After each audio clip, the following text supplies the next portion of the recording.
Rev up your engines!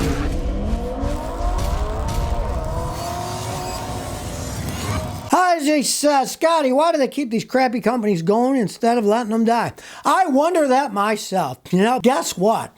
It's called corruption and politics, right? The big companies, they obviously get a lot of money goose in the back pockets of these politicians. It even amazed me that in Canada, they're giving like $15 billion tax break, I think, for Volkswagen for having a battery factory there. Even the Canadians are bribing these people so they get jobs there and the politicians allow it. It amazes me. It used to be you have a crappy company, you go out of business. Hey, that's sort of like you build a better mousetrap, people beat a trap to your door, right?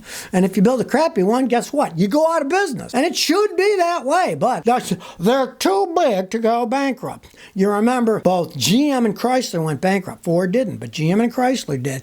And the government said, they're too big to go bankrupt. Well, poo on them, let them go bankrupt. Too bad. Somebody else will take their space. People want vehicles. Somebody will build vehicles, right? The heck with this garbage of socialism for corporations while the rest of us are working in the rat race. Christopher Campos says, I got a 2009 Malibu. Sometimes it starts and sometimes it doesn't start. Oh, so you got a crapshoot car. Roll those dice. Oh, snake eyes. It's not starting, right? There are so many reasons a car may not start. So the first thing you want to do, have the battery and alternator load tested because it's all based on electricity. If your battery or alternator is weak, you could have a problem and it'll do that sometimes, sometimes not. Electronic problems can come and go. Let's say you have a mechanical problem. You got a mechanical problem in the engine. It's there. It's not going to come and go. It's there to stay because it's mechanical. But electronic stuff comes and goes. Battery and alternator first. Then, since it's a GM, when it doesn't start, check the fuel pump pressure. Could be the fuel pump's going out. They're electric fuel pumps. Sometimes they'll spin, sometimes they won't. Could easily be that. Try that too. Test that. Those are the things. You start logical and work your way up because there are so many reasons a car won't start. But start with the basic ones like that. And if you can't find it, then mechanics like myself, you go to us and we hook up fancy machines and we keep trying to start it. And when it doesn't start, our machine memorizes all that data. Then we look and say, what wasn't working? You might say, oh, look, the fuel pump wasn't working. Or, oh, the ignition system wasn't working. And then we delve into it further. But a lot of times it's simple stuff like a bad battery, loose electrical connection, a bad alternator. Can start simple and work your way up. Terracotta says, I wonder if new cars will tell you if you have bad gas. Indirectly, they might with some of the data, but they don't have a code that says you have bad gas. But interestingly enough, I was checking out a late model Honda for a guy, right? He said, oh, I'm not having any problems that I can think of. So I road tested, drive, and they put my scan tool on. And it's got a code. And the code is hilarious. The code was that the sensor in the front of the car was dirty. Now, this is for speed control. It had one of those intelligent cruise controls that you get too close, it slows down. I said, well, you got a code. You know, your sensor's dirty. And I looked, it was all dirty. I cleaned it off. Then the code went away, right? Then he realized, he said, oh, that's interesting because I did notice every once in a while when he's using the cruise control, it would act a little squirrely and turn itself off. And it was all because there was dirt on the sensor. So if you got a modern car, keep it clean, baby, or you're going to get some weird crap happening. They got sensors all over the place. PK says, would bad gas cause popping noises from an engine? Plugs are good, coil packs are good. After she warms up, the noise goes away. All right. Well, a lot of things can cause that. But here's the thing. Most places sell good gas in the United States these days. They used to get water in it because the metal tanks would rust, water would get inside, but now they're fiberglass coated, so they don't rust. So that's a very rare thing. And here's the thing. If you do have bad gas, guess what? The faster you go, the crappier the car will run. Because the bad gas, it's got water or whatever and it's not firing right, it will not go at a high speed. You're saying when it warms up, it works perfectly fine. So I'm assuming you got something else.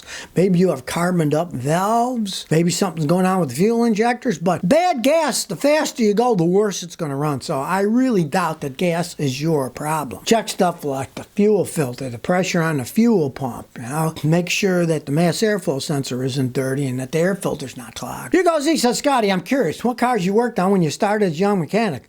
Well, a lot older cars than I do today. You know, I started in the 60s. Strangely enough, guy down the road, was in Lewiston, New York, guy down the road had like a 1912, some old French car. And we actually worked on that too, you know. We didn't care, you know. We even started working on Mercedes-Benz with fuel injection because old Doc Kirby had bought himself a Mercedes-Benz that had a mechanical fuel injection system.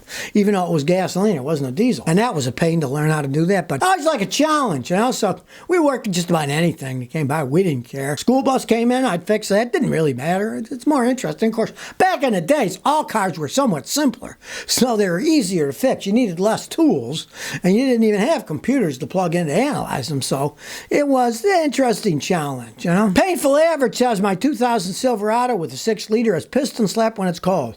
It goes away in a couple of minutes. Does this hurt my engine? Well, yeah, it definitely does. Eventually, your engine's going to blow. You get a slap, and it goes away. People have been suing GM over that engine stuff. Sometimes GM wins the suits and they don't have to pay, but they built those things poorly. There's no ifs, ands, or buts. And if it's starting it now, my advice is either sell the vehicle or have it taken apart and rebuild it or put another engine in. And if you don't want to do that, just keep driving until it blows and then put another engine in. They aren't well made for time. They do wear out. They used to make them a lot better than they do today. I mean, back in the 60s, 70s, you could get 200,000-300,000 easy out of those V8s with very little problems. Not anymore. They're making them too cheap. Skylar Capoletti says, Scotty just bought an 05 Volvo V70, 345,000 kilometers. I live in Montreal, so rust and potholes are unavoidable. Nothing's wrong with the car. I'm going to tune it up. What do you think about this? All right, well, those were solid built cars. Back in 05, Volvo was making some pretty solid cars. And I've been to Montreal. Man, your roads stink. There's always people on the side of the road, axles broken off, tires blown up. And this was years ago. I'm assuming you probably have the same roads that I saw in the 60s, only now it's like 60 years later, and they're still falling apart. They're pretty solid cars, and, take care of it. I'm sure you didn't pay that much for it, right? It's got 345,000 kilometers, so you probably didn't pay all that much for it. And they're pretty solid cars. Just don't put a bunch of money, like if the engine or tranny starts to go, get rid of it. Don't throw that kind of money in it, but you never know. They're solid built, and they can last quite some time. Strange says, Scotty, I got 02 Mazda Tribute with a V6, high trim. It's near mint condition. Old couple's original owner and has 125,000 miles. Is $5,000 a good deal? Also, I bet you sing a mean Rod Stewart. Well, I'm sure Rod Stewart would not agree with that. I've got a horrible singing voice. It would chase the cats away. The problem is, it's 22 years old. Now, $5,000 isn't much these days, and you're in Montreal, so it's Canadian money, so it's even less money. So that's decent price, right? If it holds up. They're decent vehicles. They're not fantastic, but they're not horrible either. But seeing how old it is, you want to pay a mechanic to check it out at least to see what shape, especially the transmission. The weak point of that vehicle is the tranny. Those V6s can sometimes eat up the Mazda transmissions, the automatic transmissions, so get that checked out before you buy anything. Lucas Bernardi says, should I save a 2003 4Runner with a rusty frame with only 100,000 miles? I'd need to sand it, primer, and paint it. I'd use it as a winter project. Well, why not? But here's the thing. Get a hammer. Hit that frame. And if it's still solid and it clanks, but if you hit it and it goes all the way through and it's rusted through, forget it. The frame's shot. Some of those frames just were shot and it's not worth doing. You might complain to Toyota. They're still giving free frames to some people with those because they made so many of them wrong. And that's a super expensive job. But if Toyota's going to do it for free, what the heck? Do that. But if you hit it with a hammer and it crunches through, the frame is the structure of that vehicle. It is a body on frame. It's not unibody. The body is bolted to a frame. And if that frame's shot, it's worth nothing. You put another frame on, costs a small fortune. That's why people that have them rotten and Toyota fixes it, it's a good deal, right? That they got it all fixed. But sometimes they'll fix them, sometimes they won't. They're very picky about when they'll cover it or not. All right, Uber is now planning on using artificial intelligence to pre-match riders and drivers. Let's just face the facts here. It's a taxi cab company, right? It's basically taxi cabs. They come, they take you somewhere, right? But now they're thinking, well, we should use artificial intelligence so we can match it better. Match. They're taxis. You're getting a ride somewhere. Who knows what people are going to go, what they want, right? But of course, everybody's on this artificial intelligence bandwagon now, and they want to use them for Uber. Here's what Uber has to say. I mean, it's rather hilarious when you think about it. Uber is patenting a system forecasting customers' potential ride requests by feeding context data contained in Uber user profiles, such as usage history or location data, into a machine-learned model that uses AI to find patterns and habits. Well, now you'll know for sure that people are listening and watching you, right? Watching your phone, seeing where your GPS is and stuff. I suppose it would be even more annoying. You got Uber, right? If you're using Uber, you got to let Uber send you messages. So you'll ask for an Uber, and then they'll say, okay, we'll set it up. Here we go, right?